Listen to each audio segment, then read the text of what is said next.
Molly collapsed. Really? Is she okay? I don't know. The teacher at school said she just passed out during swim class.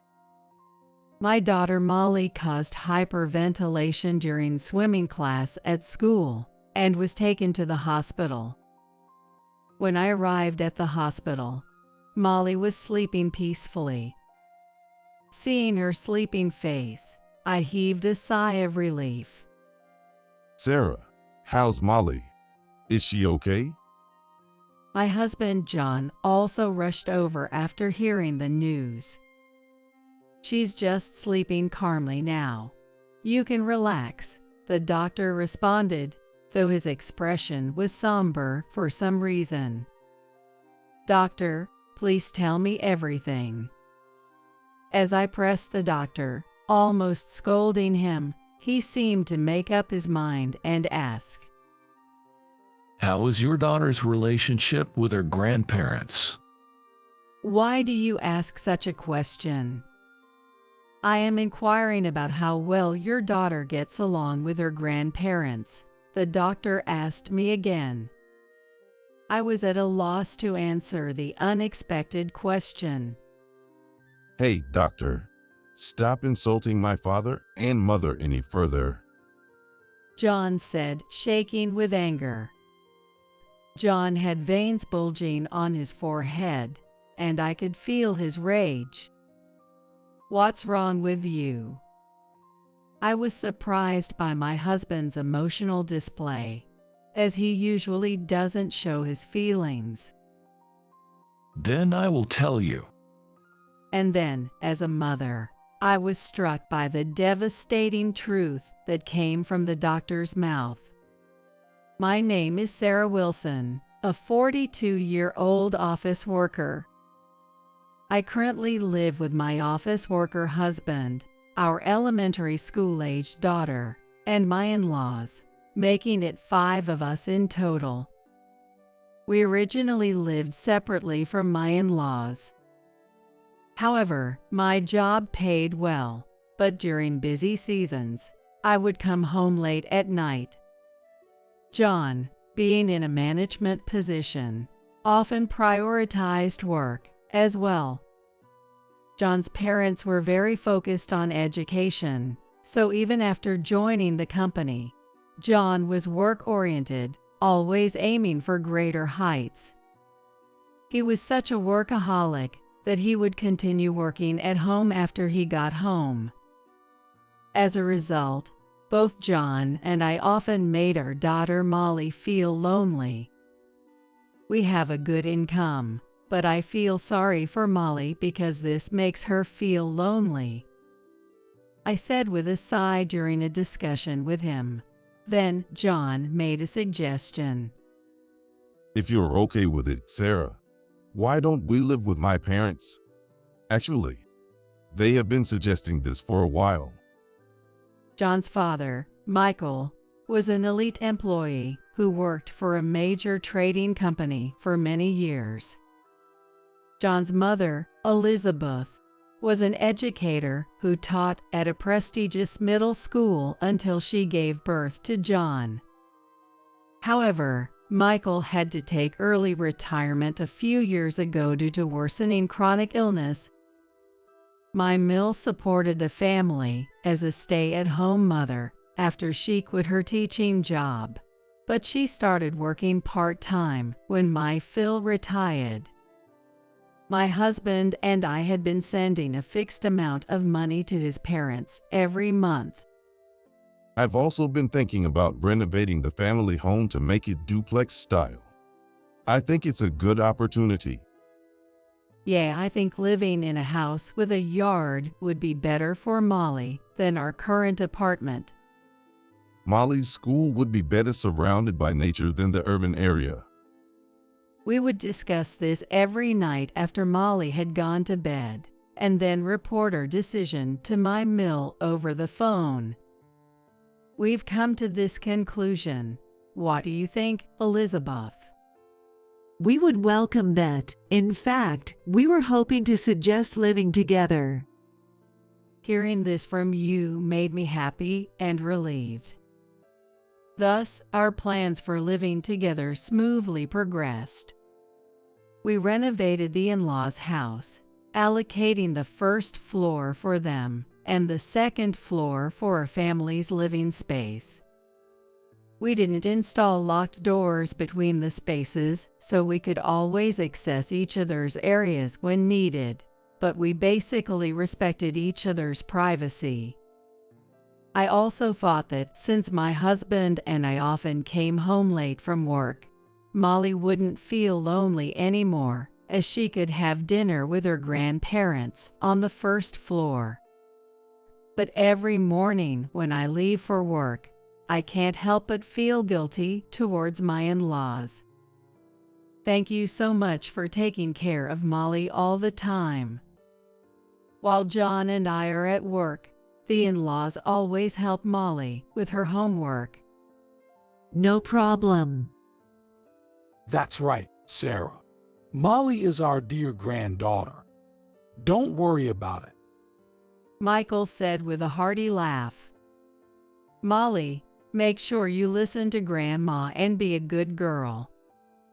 Yes, I see. Then I'm off. Thank you in advance. Having the in-laws as allies made me feel more capable of facing work than ever before. 3 months have passed since we started living together.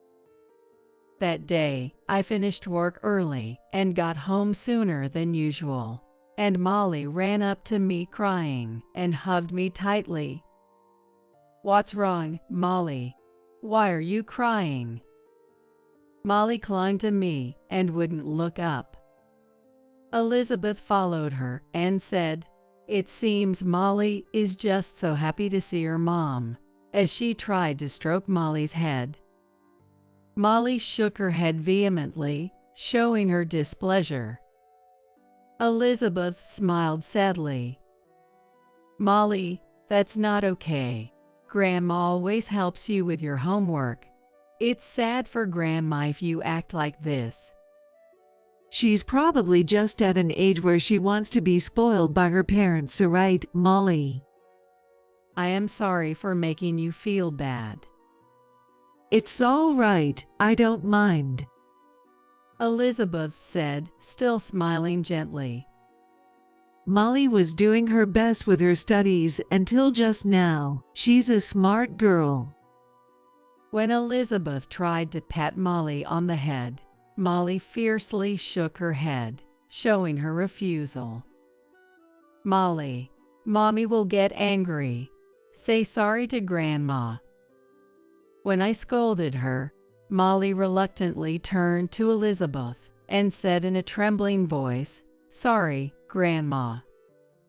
Molly usually seemed very attached to her grandparents, so at that moment, I didn't think much of it, assuming she just didn't want to study because she wanted to play. It's me who should say sorry, Molly.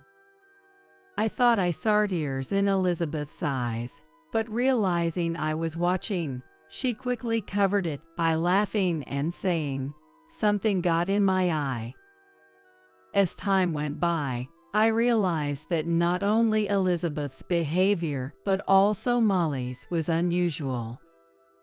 Molly often played alone even before living with her grandparents, but she had never clung to me and cried like that before.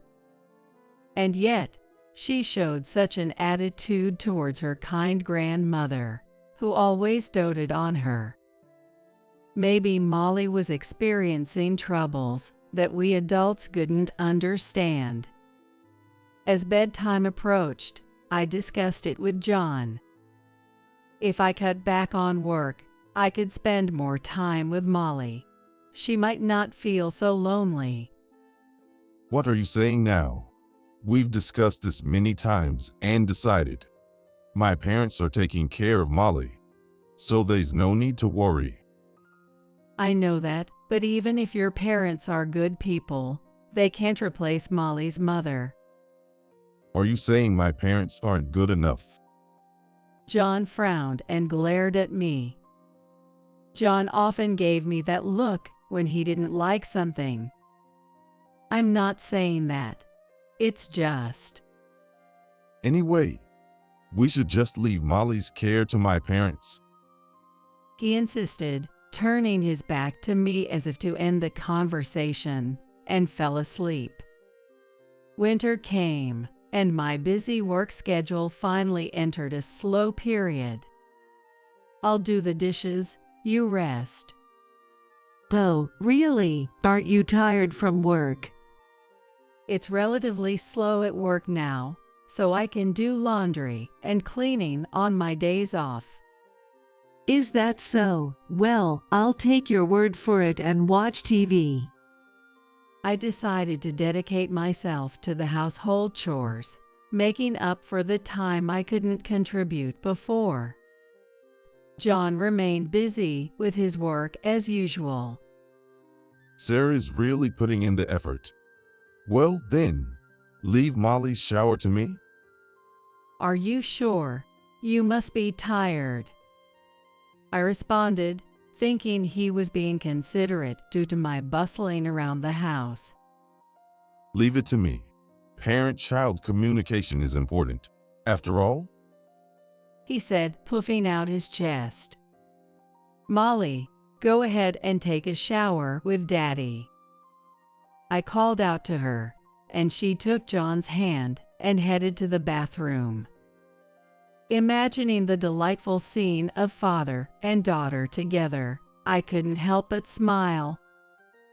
However, when Molly came out of the shower, I was startled. Molly, your face is really red, isn't it? Her face seemed unusually flushed. Molly just looked up at John and kept her mouth shut, not saying anything. What's wrong, Molly? Why are you so quiet? maybe she stayed under the shower too long and got overheated. She must be feeling a bit woozy. John responded for her.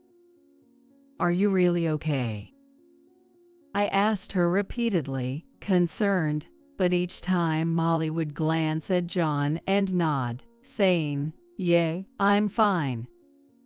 From that day on, despite being busy with work, John took it upon himself to give Molly her daily shower. However, Molly's face appeared red after each bath. Could Molly be sick? Maybe we should have her seen a doctor. You're overreacting, Molly. You're okay, right? Nothing hurts. Yeah, I'm fine. See, Sarah, you worry too much about Molly.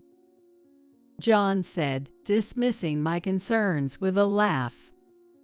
At that time, I was still unaware of my daughter's suffering. Time passed, and the following summer arrived. Swimming classes started at Molly's elementary school. Molly had always loved playing in the water since she was young, and she looked forward to the swimming classes every year. That's great, Molly. Your favorite swimming classes start today. Yeah, that's right. Are you sure you remember how to swim after a year? Yeah, probably. For some reason, Molly looked downcast that morning. Even though she had been eagerly anticipating the summer, she didn't smile once that morning. I thought she might be a bit nervous about going back to the pool after a long time, but looking at her face, it seemed more like fear than nervousness. Molly, are you okay? I'm okay, Mom. Don't worry about me. Molly said, forcing a strained smile. Are you sure you're not pushing yourself? If you're feeling unwell, I can call the school and you can stay home. I'm fine, so you go to work, Mom. Okay, Molly. I'm going to work now. Bye. See you later, Mom. Molly smiled and saw me off. But her smile still seemed forced. Molly will be okay. Grandma and Grandpa are there if anything happens. I reassured myself and focused on my work. Returning to the office after lunch break, I received alarming news. Sarah, it's urgent. Your daughter's school called, saying she fainted during swim class and has been taken to the hospital. My colleagues said in a panic. What, Molly? You should go now. I was so upset that I couldn't move for a moment, but my boss urged me to come back to myself, so I picked up a taxi and hurried to the hospital. On the way, I contacted my husband. Molly collapsed. Is it true? Is she okay? I don't know. The teacher said she just fainted all of a sudden during the swimming lesson. What is the school doing? If something had happened, they would have had to take responsibility later. Now's not the time for that. I'm on my way to the hospital where Molly was taken. Okay, I'm heading there now too. My usually work-focused husband seemed genuinely flustered this time. When I arrived at the hospital, Molly was peacefully sleeping in her bed. Seeing her sleeping face, I felt a wave of relief. I'm so glad Molly is safe. The tension I had been carrying broke, and I felt dizzy. Are you all right? Supported by the doctor nearby, I managed not to collapse. Sarah, is Molly okay? John, Molly is. I tried to answer, but my words tangled. She's just sleeping calmly now. Please don't worry, the doctor calmly responded. Doctor, thank you so much. I lowered my head to the doctor, tears of relief falling. However, the doctor's expression remained serious and somber. Doctor, is there something wrong? Well, actually. The doctor seemed hesitant to respond. Doctor, please tell me everything. I was seized with fear that perhaps a serious illness had been found in Molly. Well, how is your daughter's relationship with her grandparents on a daily basis? The doctor asked carefully. What do you mean by that? I couldn't immediately grasp the intention behind the doctor's roundabout questioning. I'm asking if your daughter's relationship with her grandparents is going well. Yes, it is. But why are you asking this? I understood the question, but was puzzled as to why the doctor would want to know this. An inexplicable fear was growing in me about what could happen between Molly and her grandparents. As I struggled to respond and fell silent, John behind me said, shaking with anger, "Hey, doctor, what are you trying to say?" I could see the anger rising in him, veins standing out on his forehead. What's wrong with you? Feeling something was seriously off with John, who rarely showed his emotions, I became even more concerned. Stop insulting my parents. I'm not trying to insult them.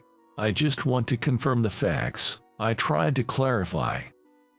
John, becoming furious, seemed ready to confront the doctor physically, but the doctor remained calm and tried to soothe him. My parents care about Molly. Stop making baseless accusations. If you insult my parents further, I will sue you. Calm down a bit. How can I stay calm? My parents are being insulted. Why do you ask such a question? The doctor sighed deeply, as if troubled. Well, I'll tell you. The doctor then recounted the circumstances when Molly was brought to the hospital. When Molly was about to enter the pool for swimming class, she hyperventilated and was brought in by ambulance, which I already knew from the school's explanation. However, the concern arose afterward. When Molly arrived at the hospital, she seemed to be desperately trying to plead something even in her troubled breathing. As the doctor was attending to her, he leaned in to listen to her murmurs and heard her repeatedly apologizing, saying, "Sorry, Grandma. Sorry, Grandpa," as if she was in a daze. The fact that she repeatedly apologized to her grandparents in such a distressing situation suggests that there must have been a significant experience. What exactly happened between your daughter and her grandparents? This question took me by surprise, as it was completely unexpected. "Doctor, I don't understand what you're talking about," I said, but my gaze shifted from the doctor to my husband, who seemed even more agitated. What's with that, love? You know something, don't you?" I confronted him, sensing his strange behavior indicated he was hiding something. I don't know anything. This doctor's talking nonsense. It's impossible that my parents would do something terrible to Molly. John, who had been angry, suddenly started laughing, as if trying to cover up something that shouldn't be revealed. What I've mentioned is not nonsense. I'm merely stating the facts. Furthermore, I have not said that your parents have done something terrible to your daughter. I understand now. In that case, I will be clear. I suspect that her grandparents may have been causing her distress on a regular basis. Therefore, we have already contacted Child Protective Services. You can't just do whatever you want. In cases of suspicion, it is my duty as a doctor to promptly contact the relevant authorities. The doctor argued back. Perhaps our loud conversation woke Molly, as she opened her eyes. Mom, "Molly, you're awake. Thank goodness." I rushed to her and hugged her tightly as she sat up. "You can take her home today," the doctor said, to which John responded, "Of course. How can we leave her with such a reckless doctor? Let's go, Molly." He then grabbed our daughter's hand, trying to make her walk forcefully. "Don't touch her." Instinctively, I pulled Molly's hand away from John before even thinking. Tension filled the air between John and me, but my concern was more for Molly's well-being. In the taxi ride home, John continued to rant. "That doctor is all lies. He just wants to make my parents look bad." I couldn't take John's words seriously and remained silent. What? You doubt my parents too? "It's not that, but..." Molly, have you been abused by Grandma and Grandpa? yeah, no, I haven't. See, Molly says she hasn't been mistreated. That doctor was just spouting nonsense. Molly's response seemed forced, clearly under the pressure of John's dominating demeanor. Seeing Molly's frightened expression, I speculated about what could have happened between her and her grandparents. Something horrendously frightening must have occurred to Molly, something she felt she couldn't even tell me about. The fact that the doctor felt the need to contact Child Protective Services indicated a serious concern. But when I questioned my in-laws about it, I knew that if they said they didn't know, that would be the end of it. There is no evidence that they were harassing my daughter. Hey, are you even listening? John's voice snapped me back to reality. "Sorry, did you say something?" I've told you before. Don't let anyone from Child Protective Services inside if they come asking around. Why? If we have nothing to hide, we should let them in and prove that everything is fine. I countered him, even though I knew it was useless. What if it starts rumors around the neighborhood? It could affect my career. Think before you speak. John had always walked the path of an elite, never facing failure from childhood through his professional life.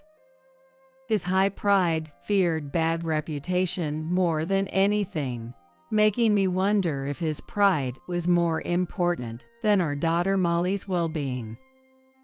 Should he protect his pride more than his daughter? As I thought about this, my eyes fell on the taxi's dash cam. That's right, that could be useful. I remembered a crucial fact I hadn't shared with John or the in-laws. The next day, I pretended everything was normal, submitted a leave request at work, and after killing time at a friend's house, I waited for Molly at her school's gate when it was time for her to get out. "Molly, come here." Seeing me, Molly looked surprised but also visibly relieved. Mom, what's happening? "I'll explain later. We're going to take a plane." We then took a bus to the airport and flew to my hometown where my parents lived. From that night into the early morning, John called repeatedly. Feeling frustrated by the repeated calls, I decided to accept the call. What have you done? Where did you take Molly? "She's in a safe place, out of your reach." What? Don't be ridiculous. Just come back and explain everything to me properly? "We're not coming back. An explanation over the phone will suffice." Then at least send Molly back to us. John yelled over the phone. I steadfastly declined. "I refuse." Why? What have we ever done to you? "If you don't remember, let me enlighten you. It's because you and your parents have been making Molly do things she despises every day." The anger I had suppressed in me exploded. I explained the process of getting here to John step by step.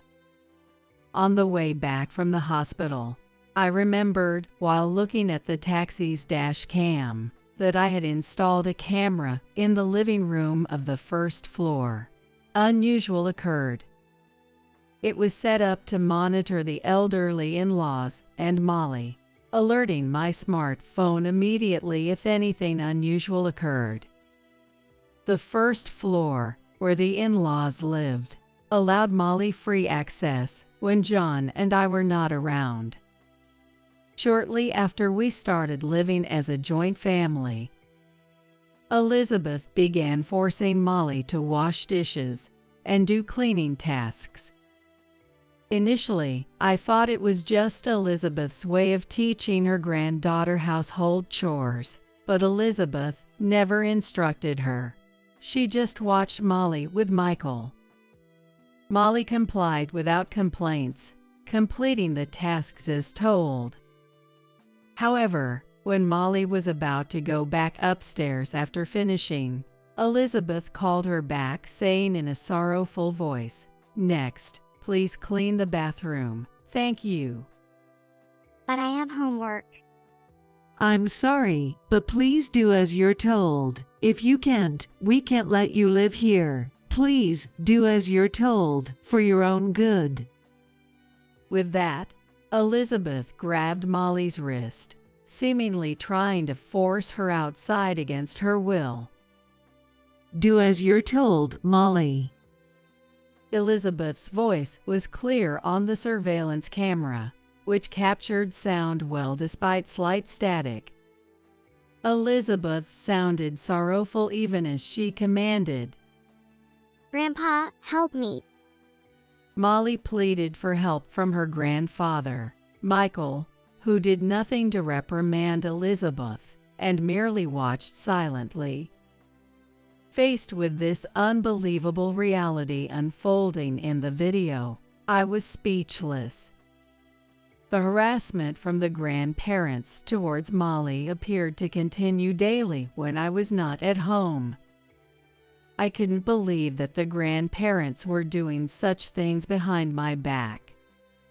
I kept the surveillance camera a secret, but shared with John the harassment Molly faced from his parents. Misinterpreting something, John angrily retorted, "Molly, after all the discipline, she still talked. Wasn't it enough? So you started everything, didn't you?" What are you talking about? I mentioned your parents' actions, but I never said you were involved. You tricked me. That's despicable. Despicable? Who's the one who's been doing terrible things to our elementary school daughter? I remembered the days when John insisted on giving Molly showers. I know what you were doing during Molly's shower. I didn't have solid proof, but decided to confront him. It's education. She didn't want to study anymore, and she seemed satisfied with her A score on the test. So I just thought I'd give her a little re-education. Re-education? How can you even say that? Molly is terrified. I only told Molly she couldn't get out of the shower until she correctly answered my questions. John confessed his mistake. You were mad when the doctor at the hospital asked about Molly's relationship with her grandparents, weren't you? But that wasn't to protect your parents. You were afraid of being caught forcing your unwilling parents to do it. That's also why you refused to let Child Protective Services intervene.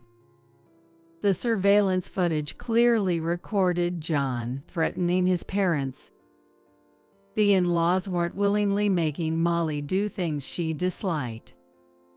Molly's face was always reddened because John wouldn't let her out of the shower for a long time.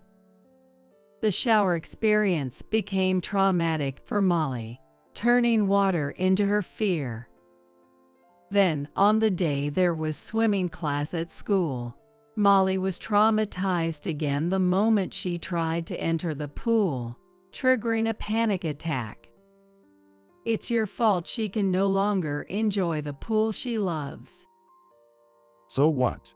You don't understand my feelings. I don't want to know about it. My father was a top executive, and my mother was a renowned educator locally.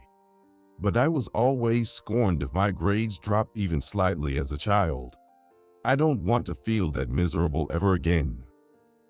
That's why I was strict with Molly, to spare her from going through what I did. That's what I believed parental discipline was. With those words, John began to laugh with a sinister tone. I felt victorious inside when my father had to retire due to his chronic illness and came to me for financial help. I turned the tables on them. I told my parents I'd support them financially, but in return, they had to discipline Molly strictly. That was the condition under which I agreed to live with them. I was horrified to find out John's twisted true feelings.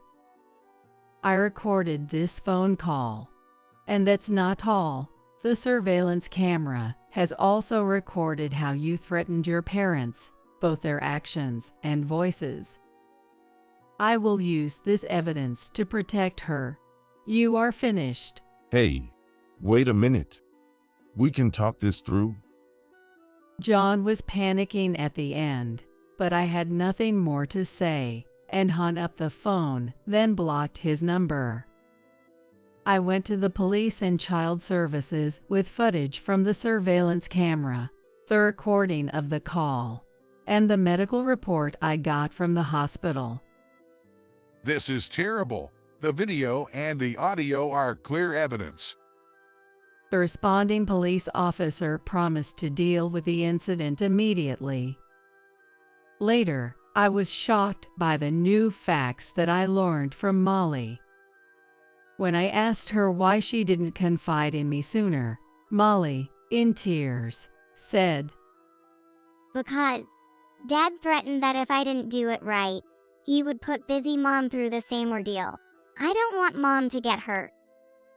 John, her biological father, had been threatening her all this time. And to protect me, she had been keeping her fear and anxiety to herself, even though she was just a child. She was trying to protect me, her mother, even though she should have been the hardest. I hadn't noticed the pain my daughter was going through. Am I even a mother? Ashamed of myself, I hugged my sobbing daughter tightly. I'm sorry, Molly. It was all my fault. It's not your fault, Mom, because you saved me. Feeling her warmth, I couldn't stop my tears. Of course, I'm on your side, Molly. No matter what happens, I won't leave you alone. I love you so much, and I will always protect you. I vowed in my heart never to let her experience sadness again. Ultimately, the medical report and the recorded phone calls were decisive, and John was arrested for criminal injury. However, the in-laws were granted extenuating circumstances. Some time passed after that incident. The gaunt faces of my in-laws, Michael and Elizabeth, showed up at my parents' house. I'm so sorry, Sarah and Molly. It's too late for us to apologize now, but We are truly sorry. We knew it was wrong, but we just couldn't refuse his demands. We are such terrible grandparents. Please lift your heads, Michael, Elizabeth. From the videos, it's clear you were coerced by John into mistreating Molly. To be honest, I felt like blaming my in-laws. But blaming them wouldn't change anything. Michael apologized deeply, perhaps because he understood my feelings. He had a chronic illness that should have hurt his legs, but he stood upright with his face contorted. Even though we were threatened, the fact that we did something terrible to our dear granddaughter is true. We don't expect forgiveness, but we just wanted to apologize to Sarah and Molly. Maybe, in the end, we just wanted to ease our own feelings.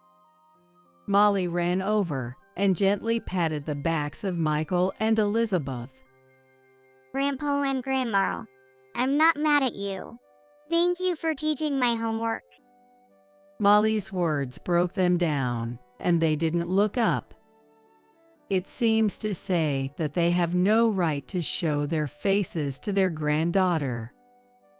Molly told them they could come to see her any time, but after that, my in-laws never appeared before us again.